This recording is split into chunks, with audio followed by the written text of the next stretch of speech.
નમસ્કાર દર્શક મિત્રો, આપ નિહાળી રહ્યા છો N24 ગુજરાતી।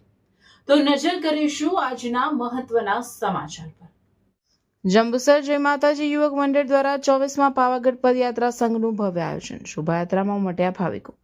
જંબુસર શહેરમાં ધાર્મિક ઉત્સાહ અને ભક્તિમય માહોલ વચ્ચે જય માતાજી યુવક મંડળ દ્વારા પ્રતિવર્ષની જેમ આ વર્ષે પણ મહાકાળી માતાજીના મંદિરથી પાવાગઢ પદયાત્રા સંઘનું ભવ્ય આયોજન કરવામાં આવ્યું છે। ચાલુ વર્ષે 24માં પદયાત્રા સંઘના પ્રસ્થાન પૂર્વે શહેરમાં ભવ્ય શોભાયાત્રા નીકળી હતી, જેમાં મોટી સંખ્યામાં માઈ ભક્તો જોડાયા હતા। ધાર્મિક કાર્યક્રમોની વણઝાર ઠાકોરભાઈ પંચાલ તથા દિનેશભાઈ પટેલના માર્ગદર્શન હેઠળ આયોજિત આ સંઘ નિમિત્તે વિવિધ ધાર્મિક કાર્યક્રમોનું સુંદર આયોજન કરવામાં આવ્યું હતું। રબારીવાસ ખાતે મહેશભાઈ ખોડાભાઈ પરમારના નિવાસસ્થાને અંબા આરાધના, રાસ ગરબા અને શ્રી મહાકાળી ચાલીસાના પાઠ યોજાયા હતા, જેનાથી સમગ્ર વાતાવરણ ભક્તિમય બની ગયું હતું। રાજમાર્ગો પર શોભાયાત્રાનું ભ્રમણ। આજે સવારે મહેશભાઈ પરમારના નિવાસ સ્થાનેથી ડીજેના તાલે ભક્તિ સંગીતના સથવારે ભવ્ય શોભાયાત્રા પ્રસ્થાન પામી હતી।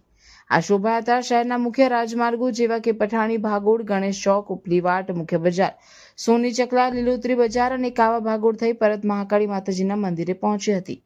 માર્ગો પર જય માતાજી અને જય મહાકાળીના નામથી સમગ્ર શહેર ગુંજી ઉઠ્યું હતું। 50 જેટલા પદયાત્રીઓ પાવાગઢ જવા રવાના। શોભાયાત્રા પૂર્ણ થયા બાદ ભાવિકો માટે મહાપ્રસાદીનું પણ આયોજન કરવામાં આવ્યું હતું। આ પ્રસંગે અગ્રણીઓ સર્વ અજીતભાઈ, રાજુભાઈ, કમલેશભાઈ, જયેશભાઈ, ભીખાભાઈ સહિત મોટી સંખ્યામાં ભાઈ બહેનો દર્શનાર્થે ઉમટી પડ્યા હતા। ઉલ્લેખનીય છે કે બપોર બાદ મહાકાળી માતાજીના મંદિરે આશીર્વાદ લઈ આશરે 50 જેટલા પદયાત્રીઓ માતાજીના ધામ પાવાગઢ જવા રવાના થશે।